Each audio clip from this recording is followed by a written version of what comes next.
All right, everybody, welcome to today's video. Today we're going to go ahead and start the overhaul on the suspension for my 72 Dodge Challenger.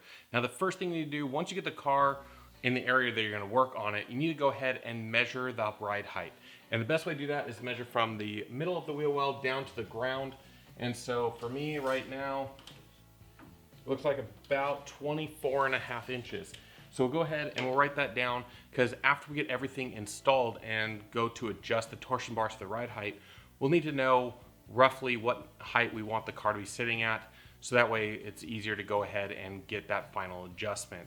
So let's go ahead, dig in, and start replacing some parts. All right, now that we've got the wheel up off the ground, we can go ahead and start by pulling the wheel off and then dig into the rest of the parts.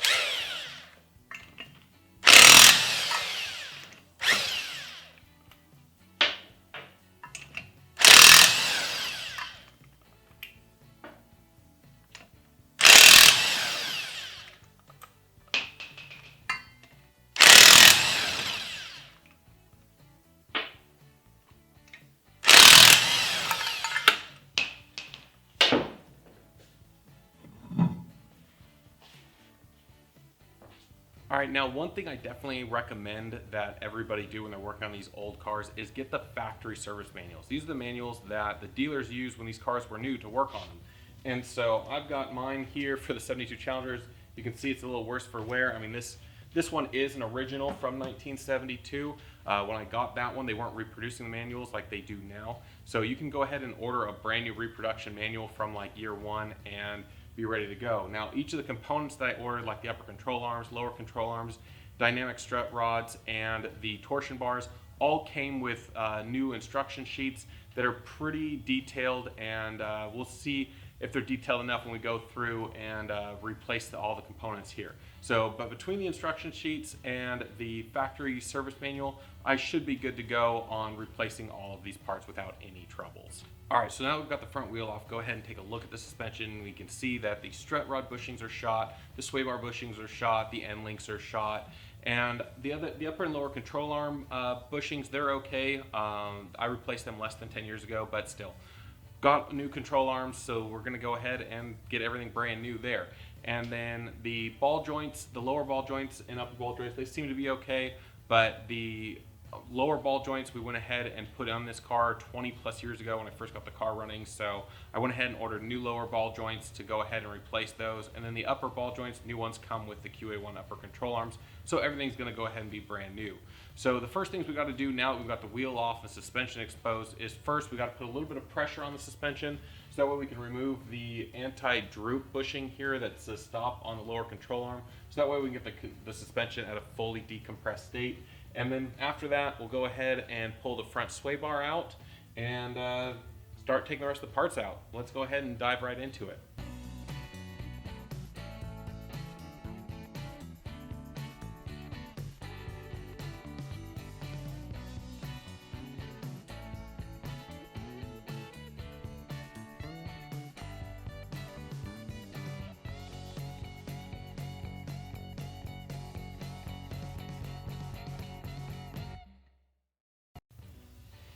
All right, and there we go.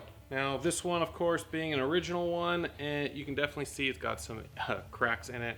So I'll go ahead and order replacement these as well. Something I overlooked when I went ahead and ordered all my suspension parts, but it's not a big deal. Go ahead, order these, put them in after, and we'll be good to go. All right, so the next thing we're gonna go ahead and disconnect is the sway bar end link. It's a 1/2 inch nut and a 9/16 bolt head. So go ahead, get those in there.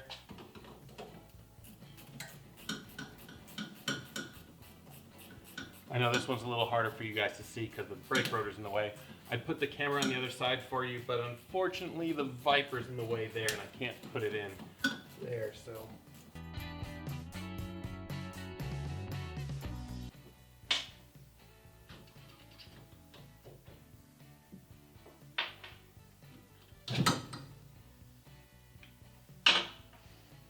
All right. We got one sway bar end link undone, so we'll go ahead, undo the sway bar end link on the other side, and then we can go ahead and rotate the sway bar out of the way, and then we'll just disconnect the mounts. All right, so now that we've got the end links disconnected on both sides of the sway bar, we can go ahead and remove the sway bar from the car, and we'll take it out with these mounts. So these are 9/16 bolts. They're 2 on each side, 1 for each mount.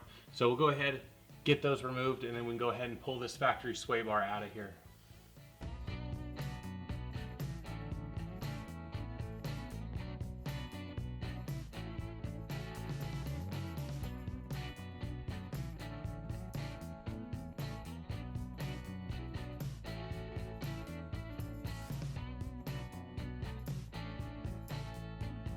All right, so the next thing we need to do is remove the torsion bar.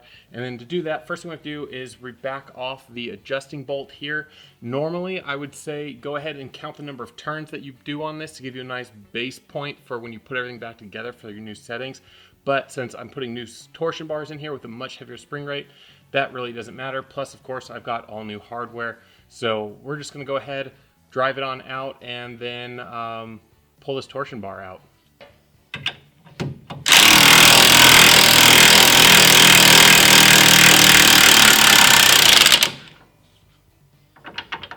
All right, we've got nice and loose there. So now we can go to the next step in the torsion bar removal process.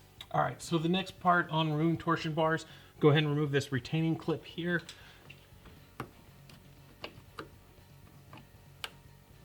There we go.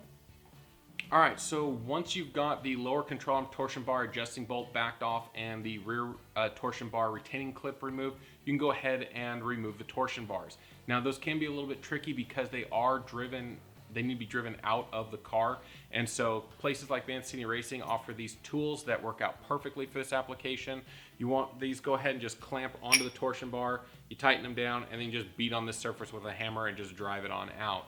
Now the reason you want to be very careful about the surface of the torsion bar is because if you damage it with like vice grips or something of another nature, you can go ahead and damage its capability to function as a torsion bar and reduce its spring rate.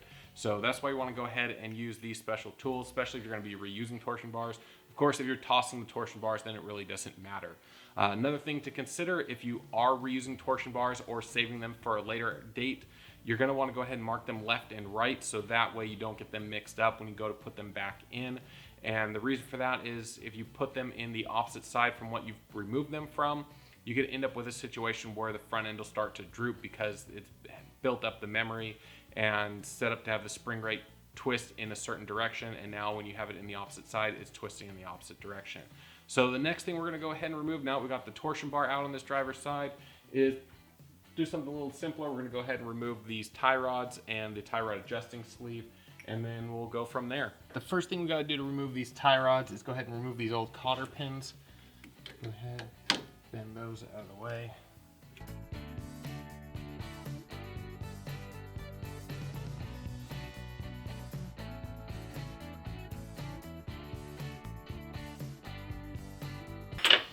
All right, once we get the cotter pins removed, we can go ahead and get these nuts loose.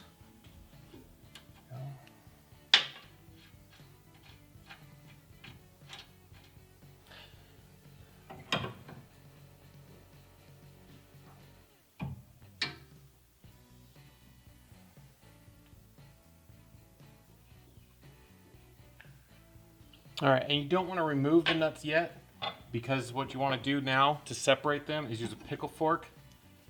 Put it right in there, and just tap with a hammer. There you go, pops it loose.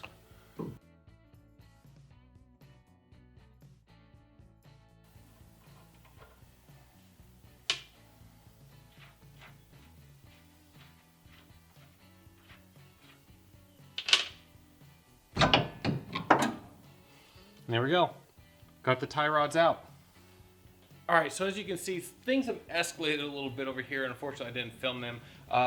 While investigating, getting everything ready to take this apart and get the lower ball joint off, I discovered that in order to remove the lower ball joint, I first need to go ahead and take the brakes apart. And it's just been a while since I've had one of these apart, and I totally forgot how to do that. So went ahead, pulled the caliper off, got it up out of the way so that way I didn't have to disconnect the hose and bleed the brakes later when I put it back. and went ahead, pulled the rotor off. So I'll just have to repack the wheel bearings when I put it back together, which I should probably do anyways because it's been a number of years since I've done that. And then once I did that, got access to these two bolts, and I could disconnect them from the lower ball joint. They're a 15/16 bolt and nut, and then go ahead, pull those out, and then disconnects the spindle from the lower ball joint. And then if you don't have to replace your lower ball joint, if you're just replacing the lower control arm, that is just a simple 7/8 bolt on the lower ball joint here, and then separate it and you're good to go. So now we've got all this stuff out of the way, we're gonna go ahead and work on getting this lower control arm out of here. So we've got the strut rod disconnected. I didn't film the front removal of that nut just because it's a tight area to get into and you can't really see what's in there. But go ahead, remove the nut from the front here. I went ahead and put a vice grip on this strut rod and clamped down it so I could get that nut loose, and then went ahead and just hit the impact on the back and removed the back one. So now all that's holding the lower control arm in place is this one nut right here, which I believe that's going to be probably a 15/16. Let's check it. It is. It's a 15/16. So in order to get to that 15/16 bolt, you got to remove this access cover from inside here. If your car has it, if it's missing, well, you don't have to remove it. So, and then normally there's a lot more clearance in here to get access to this 15/16 bolt. But we went ahead years ago, and so when I was tearing motor mounts out of this car, we went ahead and welded in a steel plate and as well as some steel tubing and put a chain in to hold the engine down. So it makes it a little tighter in here to get access to this nut. So, but we'll go ahead, get in there, and then get that nut removed, and then the lower control arm and the strut rod will come out. And once we get that done, the next thing is just disconnect the spindle from the upper control arm and then pull the upper control arm out, and we're ready to start putting in all the new hardware.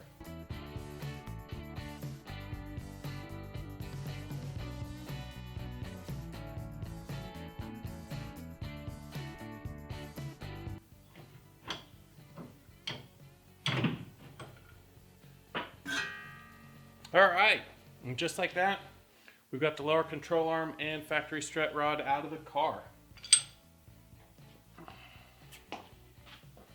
All right, now removal of the upper control arm is really easy. It's just two bolts that hold it to the chassis, and they're 3/4 inch. And so go ahead and remove those.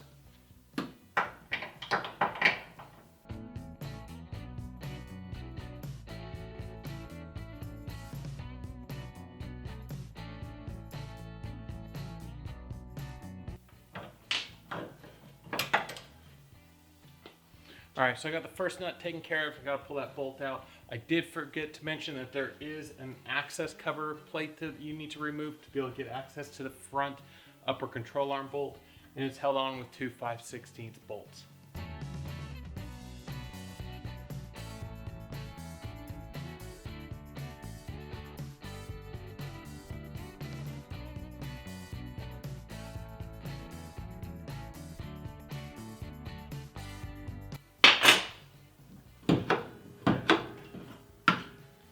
All right, here we go. Got the upper control arm and spindle out.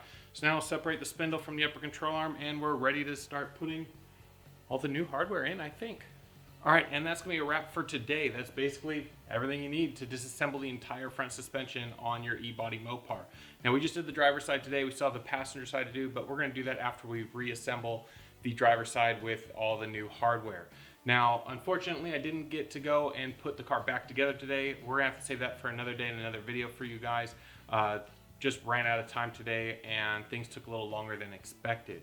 But now that we've got all of the hardware out of the car, we can go ahead and give you a side-by-side comparison of the original parts and the new parts, starting with the upper control arms. And you can see that the factory ones with the stamped steel design compared to the QA ones with their tubular welded design, they're very different in manufacturing capabilities. Now, something that you can't really see in the picture of the two components side by side is the additional caster and geometry changes that you get in the new QA1 control arm versus the factory stamped steel one. The lower control arm, of course, they look completely different, very radical in the design differences, but the mounting points are all the same. So going forward, it should be a complete drop-in, which we'll find out in the next video.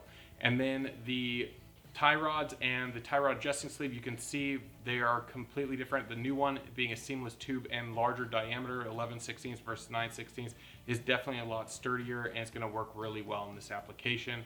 And then the last component that we're changing out, of course, are the front strut rods. The factory ones are non-adjustable and use the rubber bushing in the front to articulate. The new ones are fully adjustable and have the heim joint to allow easy articulation. And of course, we've got the new torsion bar to install as well as the new sway bar. So stay tuned and we'll get the rest of this car put back together. I hope you enjoyed today's video and liked this information. If you did, don't forget to smash that like button, give me that thumbs up. It helps me out with that YouTube algorithm. And of course, you're definitely going to want to subscribe to the channel and hit the subscribe button down below. It doesn't cost you anything and it allows YouTube to keep you up to date of all the future videos, including the finishing up of this project. And on that note, guys, I will see you in the next video.